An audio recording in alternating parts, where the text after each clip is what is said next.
Hello, welcome to Frank's School. Trying to show you that you could love German grammar. The story, it goes on. Let me read it first and then show you what I'm going to do next here.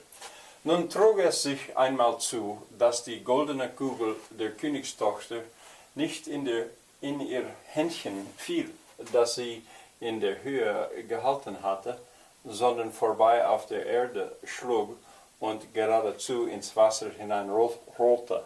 That R. The translation, this opening is it doesn't really translate in English. Literally it would be, now drug it itself once too. It so happened, I guess we would say in English, that the golden ball of the this is genitive, of the king's daughter, not in her handlet, her little hand, Händchen, this hen on the end makes it small, fell, that she in the height had had, however, or rather, I want to say something about that word sondern. We would say but in English, but there's two kinds of that conjunction but. When it's not that, but rather, well, it's maybe I'm not going to take that's not exactly grammar. That's a little bit more like vocabulary. Forbei out on the earth struck, and straightway, we would say straightway. Well, not now, not anymore, but straightway, straight to into the water. There's that there's that when there's motion like thither, therein rolled. Now, before I go on, if you want to hear me struggling with translating this, a whole story, and see it written as well, start here at the video. This would be the second year, 138th day, first video in Frank's School. There, in the story, which is part of Loving German, not Loving German Grammar, but Loving German, I go through the whole story and translate it. But now I'm showing you grammar. And I wanted to say about the reflexive pronouns. I left them out yesterday, sort of on purpose. They're easy. A reflexive pronoun is when you do something and it comes back to you. Like if I hurt myself, I don't hurt somebody, I hurt myself. That action comes back, and I'll show you in a moment what we do in English. But well, I can tell you now, we use the word self or selves. I'll show you in a minute. But anyway, in German it's quite easy. Mich, this is the first person singular.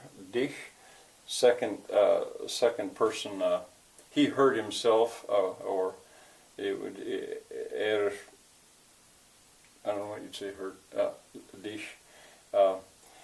He did it to himself. Here's the only new one, sich, in the third person, and it covers both the singular and the plural, sich. They hurt themselves, he hurt himself, he did something to him, she, and you get into the plural, we hurt ourselves, it would be uns, and euch, they, now this is plural, this is on the plural side.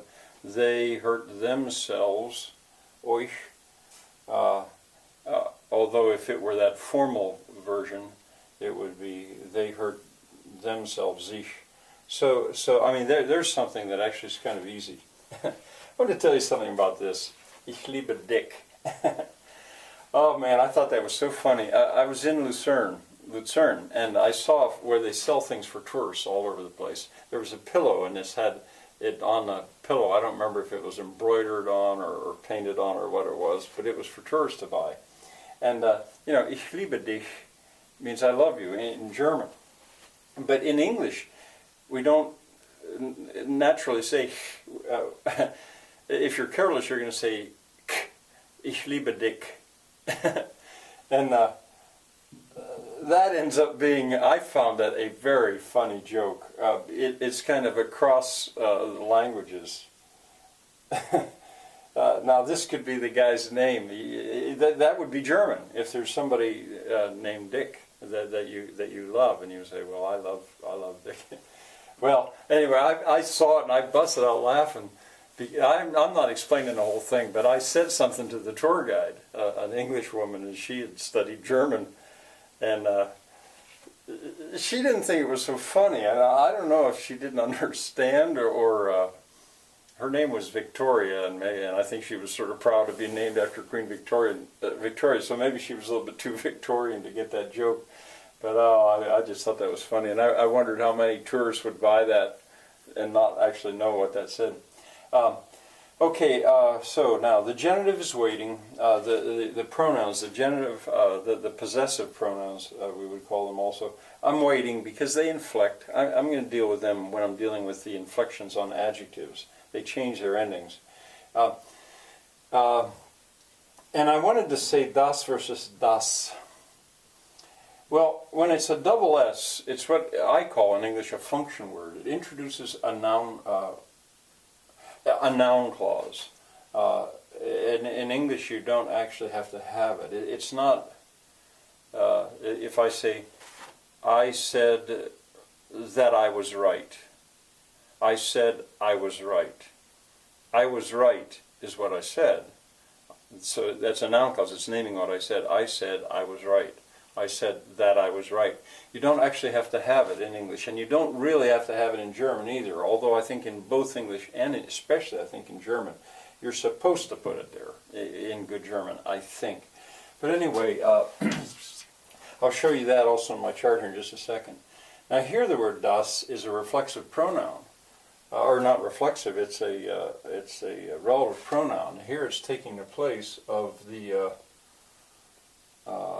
hand, her little hand that she held up. It wasn't the ball, because then it would be feminine. This is the hand, which becomes neuter with a hin on the end.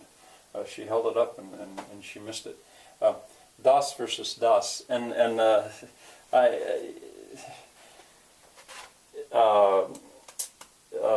what do you call them? Relative pronouns they're a real trip. They're really something in any language. Well, in English they are, but especially in German.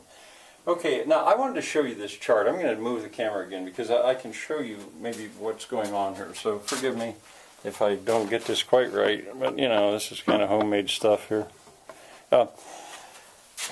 In this chart, the personal pronouns are here. Pronouns are that side over there. I hope you can see that. And here are the personal pronouns in English. And what we did, the ones I've left out are the I've left these possessive ones out so far. But what we do to get the reflexive ones in English is we put self, see the hyphen, we put self or selves on the end of the possessive pronoun, like my hand, myself, yourself. But then it's himself. If you say his self, which is logical, that's a mistake in standard English. Herself, itself, you know, why not his self? And a lot of times kids will say that if they're careless. Or adults too. Selves, same thing happens here. Ourselves, yourselves, themselves. But people will say their selves because it just is so logical to do that. And one other, let's see, while I'm here at this chart, I'm going to cover the pronouns, something I'm certainly going to do before I go to Germany. So I'm going to cover what are called indefinite pronouns. Those are a problem for me. We've begun to hit prepositions, but the word that, most interesting word probably, single word in the English language, that, because it can be a function word, introducing a noun clause. In German it would be das. It can be a relative pronoun. There's the black line coming down. Well, I didn't. Yeah, it could be a relative pronoun. That's why it's got a black letter here. The hand that she held. It can also be a demonstrative pronoun. Yes, we've already seen it. That, in German, that was her favorite play work. That, in that case, it's not modifying anything. It's a demonstrative pronoun, and there's still something else it can be. What's green? Demonstrative. Oh, I don't know.